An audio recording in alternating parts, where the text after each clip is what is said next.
Lendemain de la fête de Noël, au marché de volaille de Port-Baudeux, l'un des plus grands de la commune de Yopougon. Ici comme ailleurs, le poulet n'a vraiment pas manqué sur le marché. Voici, il y a eu des poulets sur le marché. On prend 3300, on donne 3500 aux gens. Et le détail là, il va à 4000. Idrissa croit savoir pourquoi le poulet n'a pas manqué sur le marché, malgré les zones de turbulence que la filière avicole a traversées. C'est l'État qui a aidé les éleveurs là. Il y a des poulets qu'ils ont donnés aux éleveurs cadeaux. Et puis, aliments, tout ils ont donné. Le marché de volaille est bien approvisionné et offre des produits à des prix abordables, estiment les clients que nous avons rencontrés. L'année passée, moi, j'ai payé le poulet à 4 000. Si cette année, je paye à 3 500, 4 000, je me dis que c'est bien. Cette configuration du marché, marquée par un approvisionnement suffisant de volailles et à des prix abordables, est le fruit du soutien de l'État à la filière avicole. Et nous pouvons affirmer aujourd'hui que sans l'appui du gouvernement, la filière ne serait pas debout parce que tout simplement depuis 2020, nous avons connu une série de difficultés très fortes. Ce soutien à la filière avicole a été piloté dans le cadre du projet de solutions numériques pour le désenclavement des zones rurales et de l'e-agriculture PSNDA. Avec l'appui financier de la Banque mondiale, l'État du Côte d'Ivoire a distribué 5 millions de poussins et 10 000 tonnes d'aliments à 475 aviculteurs. Quelques semaines avant les fêtes de fin d'année, responsables et experts du PSNDA se sont rendus à l'est de la Côte d'Ivoire sur quelques fermes bénéficiaires de cette subvention pour, entre autres, prendre la mesure de l'impact de cette subvention sur la production de la volaille. Bienvenue à Anuanua, petit village situé dans la commune d'Abengourou, où se trouve la ferme de Louise, un des responsables des aviculteurs de la localité. Son activité a rebondi grâce à la subvention de l'État. Quand il y a eu la crise de Covid, moi en ce temps, j'avais plus de 5000 poulets de chair que je devais vendre pendant les fêtes de Pâques. Et comme les maquis étaient fermés, à Abidjan aussi, j'ai tout perdu. Et quand on a appris qu'il y a un projet, on ne croyait pas au début. Un an après, on nous a appelé pour dire que le projet allait prendre effet jusqu'à ce que nous-mêmes on voit les aliments et les poussins pour croire.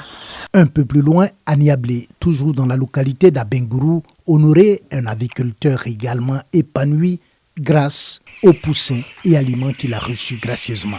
La vente de ce produit nous a permis de nous relancer, voilà, de remettre à flot la ferme. Ça nous permet chaque fin de mois de commercialiser au moins 1000 poulets. Et puis les bénéfices, on les réinjecte également dans la profession.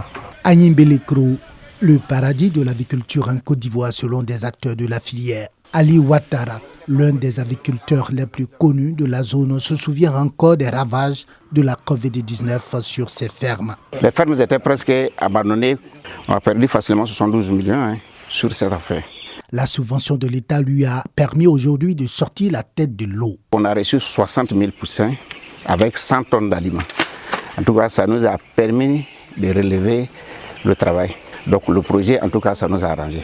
Mieux, son unité de production a bénéficié d'une subvention de plus pour l'abattage et la conservation de la volaille. Le projet a également subventionné les prestations d'abattage et les prestations de conservation pour pouvoir permettre au moins le fait qu'une fois que la production avicole est arrivée à terme, elle puisse être disponible à la consommation. Si la subvention de l'État et de la Banque mondiale lui a permis de rebondir après les ravages de la Covid-19, Ali Ouattara est toujours inquiet pour la filière avicole en Côte d'Ivoire.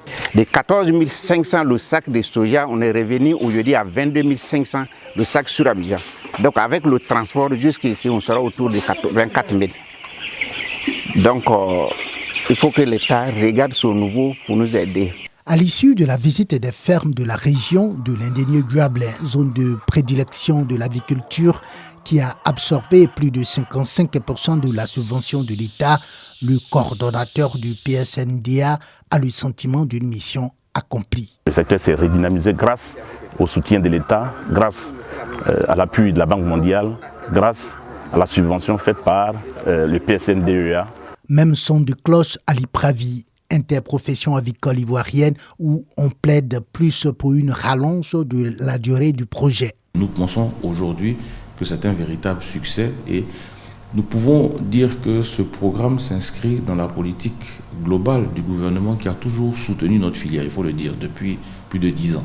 Avec une subvention de 8 milliards de francs CFA sous forme de livraison de poussins et d'aliments à la filière avicole, le gouvernement et la Banque mondiale ont réussi à lutter contre la rupture de volailles sur le marché en cette fin d'année. Mais selon de nombreux experts de la filière, il en faut davantage pour consolider les acquis de cette subvention.